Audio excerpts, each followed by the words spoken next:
Hi guys, this is Bell Channel 2018 and welcome back to my vlog. Meron na naman pong mga sagap tayong nakuha patungkol kay Ian Veneracion.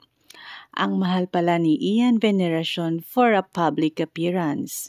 Requested siya kaya kinuha siya ng Tarlac Festival na to be held last Sunday of January 2024. Ang gagawin lang niya ay sasakay siya sa float at ipaparada siya sa bayan ng Tarlac City. Kakaway-kaway lang siya, hindi siya kakanta, hindi sasayaw. Ang sabi ng road manager ni Ian, 500k si Ian in 2 hours. Wow! Sa parade at pag lumagpas ng 2 hours, may 100k additional per hour. Kung may mga kasamang ibang artista, dapat may sarili silang float. Dapat solo lang si Ian sa sarili niyang float at walang kasamang kung sino-sino. Yun pa daw ang sabi ng road manager. Siguraduhin mo din na may pangbayad ang mga producer. 50% down payment upon contract signing. Bago sumampas si Ian sa float, dapat fully paid na siya. Mahigpit pang bilin ng road manager. Walang problema sa bayad, matagal ko ng client sila at kung sino-sino nang nadala ang mga sikat pang artista sa Tarlac at wala kaming naging problema, ang sabi ng talent coordinator. So nireport ng talent coordinator ang lahat ng sinabi ng road manager sa mga pamunuan ng festival na silang magbabayad.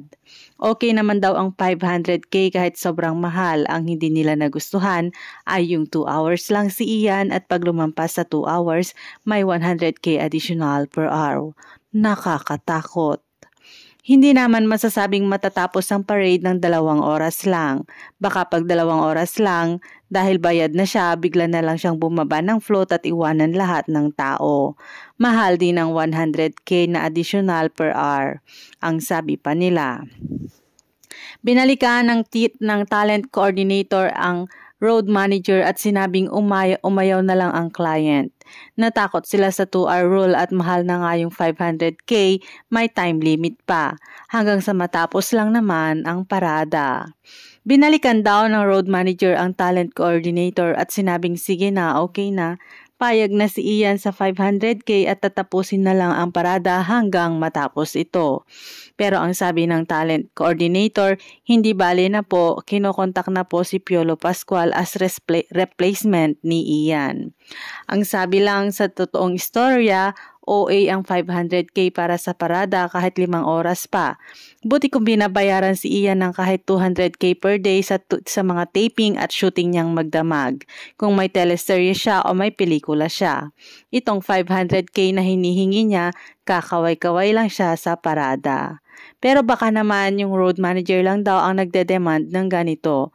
Lalo yung 2 oras lang ang 500k na talent fee niya at hindi si Ian, ang sabi naman nila.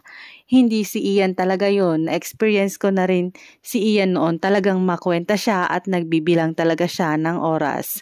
Ang sabi pa ng talent coordinator. Thanks guys for watching and God bless everyone.